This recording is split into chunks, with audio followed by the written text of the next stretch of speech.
રાજ્યમાં પડેલા ભારેથી અતિ ભારે વરસાદે બધું જ વેરણ છેરણ કરી નાખ્યું છે। ગામડાઓની હાલત બદથી બદતર થઈ ગઈ છે।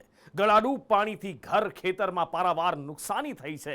રોડ રસ્તા કોઝવે તૂટી ગયા, સંપર્ક કપાઈ ગયા છે। વરસાદી પૂર માલઢોરની સાથે જિંદગી તાણી ગયા છે।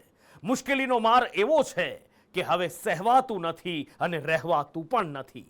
કોઈ કહે છે આ કુદરતનો માર છે, જેની સામે કોઈનું કંઈ ચાલતું નથી, તો કોઈ કહે છે આ તંત્રનો માર છે।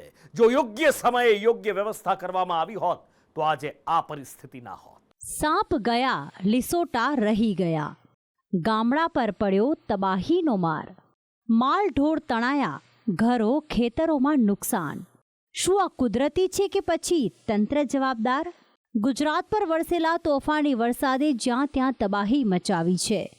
સૌરાષ્ટ્ર હોય કે દક્ષિણ ગુજરાત કે પછી મધ્યનું વડોદરા કે આણંદનું બોરસદ, બધી જગ્યા પર એક જેવી આફત છે।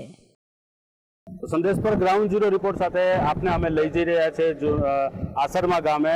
ત્યાં પાંજરોલી અને ઓભા ગામ પણ છે જે સંપર્ક વિહોણા બન્યા છે। હાલ આપ જે જોઈ રહ્યા છો એ રાહદારી રસ્તો છે, નહીં કે કોઈ નદી, પરંતુ જે પ્રમાણે કીમ નદી એ રૌદ્ર સ્વરૂપ ધારણ કર્યું છે અને એના કારણે જે પરિસ્થિતિનું નિર્માણ થયું છે, તો આ જે ગામો છે, આ બંને ત્રણ ગામો જે છે સંપર્ક વિહોણા બન્યા। હાલ આ ગામની પરિસ્થિતિનો ચિતાર સંદેશ ન્યૂઝ પર એક્સક્લુઝિવ તમને બતાવી રહ્યા છે, તંત્રને બતાવી રહ્યા છે કે અહીંયા મદદની કેટલી જરૂર છે। અહીંયા વહેલી તકે આ પાણી ઓસરે, નહીં તો આ જે ઘરો છે ને ઘરો આ જે મિલકત છે એમને પણ પારાવાર નુકસાન થશે। ગામમાં ઢોર ઢાકર પણ છે, અહીંયા ઘણા બધા લોકો છે, એ સિવાય એમના ઘર વખરીને પણ અહીંયા નુકસાન થવાની ભીતિ અત્યારે સેવાઈ રહી છે। જે પ્રમાણેના અહીંયા પાણી છે, આપ જોઈ શકો છો સામે જે નગરપાલિકાના કર્મચારીઓ છે એ પણ લોકો સુધી મદદ પહોંચાડવા માટે કામ કરી રહ્યા છે અને અત્યારે આ કમર સુધીના પાણીની અંદર ચાલીને આ લોકોને જે છે એ હેલ્પ કરી રહ્યા છે। આપને દ્રશ્યમાન છે આ કેમેરાની અંદર, સામે લોકો મદદની વાટ જોઈને બેઠા છે અને સાથે એમને ફૂડ પેકેટનું જે વિતરણ છે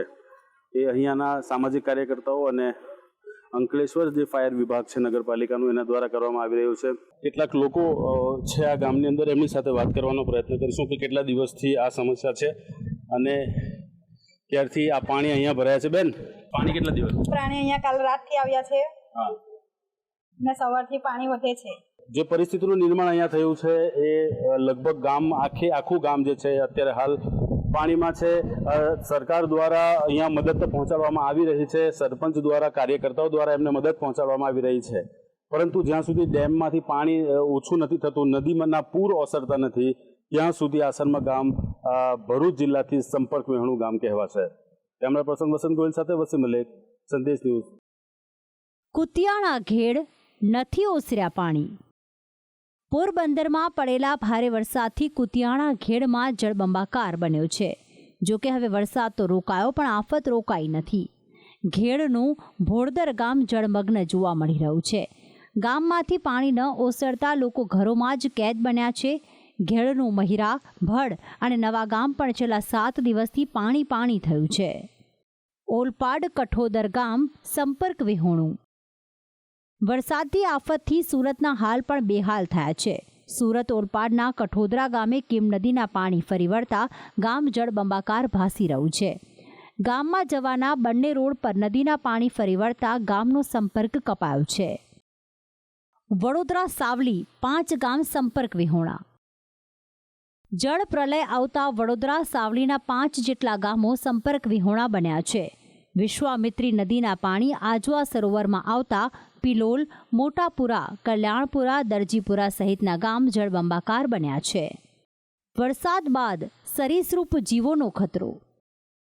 વડોદરામાં વિશ્વામિત્રી નદીમાં પૂર આવતા પાદરાના ગામો બેટમાં ફેરવાયા હતા, જ્યાં હવે સરીસૃપ જીવોનો ખતરો ઊભો થયો છે। પાદરાના આમળા ગામેથી 8 ફૂટના મગરનું રેસ્ક્યુ કરવામાં આવ્યું, તો બીજા એક વિસ્તારમાંથી ચંદન ઘો અને સાપનું રેસ્ક્યુ કરવામાં આવ્યું હતું। ગામડાઓમાં આવેલા પૂરે ઘરોમાં મોટું નુકસાન કર્યું છે, સાથે ખેતી પાકનો દાટ વાળ્યો છે। ડભોઈ ખેતરો જળબંબાકાર। ડભોઈમાં દેવ ડેમમાંથી છોડાયેલા પાણી નારણપુરા, વીરપુરા, બંબોજ, પ્રયાગપુરા, કરાલીપુરાના ખેતરોમાં ફરી વળ્યા છે। ખેતરો જળમગ્ન બનતા ડાંગર અને કપાસમાં નુકસાનીની ભીતિ સેવાઈ રહી છે। કપાસમાં નુકસાન છે, ડોંગર હમણાં જ રોપી, કાલે ડોંગર પણ નુકસાનમાં દાવાની છે। એનું કારણ છે કે રોપીને નીકળ્યા પાણી ભરાઈ ગયું એટલે તને જ જવાના છોડવા. પ્લસ કે આ કપા આટલો મોટો નિંદાઈ ગોળવાઈને કમ્પ્લીટ કરેલો કપા અને પાણી આવ્યું એટલે અમારો કપા ગયો. હવે વ્યાજે રૂપિયા લાવીને અમે ધંધો કરેલો, આવું કરવાનું શું? બોરસદ રાસ પંથક. બોરસદમાં બુધવારે ખાબકેલા 14 ઇંચ વરસાદથી રાસ પંથકની 1500 વીઘા જમીન જળબંબાકાર બની છે. 24 કલાક બાદ પણ પાણી ન ઓસરતા ખેતરોમાં ઘૂંટણસમા પાણી ભરાયા છે. પરંતુ આ બધાની સાથે ખેડૂતોને માલઢોરનું મોટું નુકસાન થયું છે. વરસાદી માહોલમાં ગામડાઓની સૌથી મોટી મુશ્કેલી હોય છે કોઝવે તૂટવા અને ગામનો સંપર્ક કપાવો. ઉપલેટાના ગઢાળા ગામે મોજ નદીમાં આવેલા પૂરથી કોઝવે તૂટ્યો છે, જેનાથી સ્થાનિકોને 10 કિલોમીટરનો ચકરાવો મારવો પડી રહ્યો છે. જે અમારો કોઝવે આવેલ છે તે અવારનવાર ગામડા પડે છે, પરંતુ રોડ ખાતાના કે ગમે અધિકારી આવી અને દર વર્ષે આમાં બેટન નાખી જાય છે.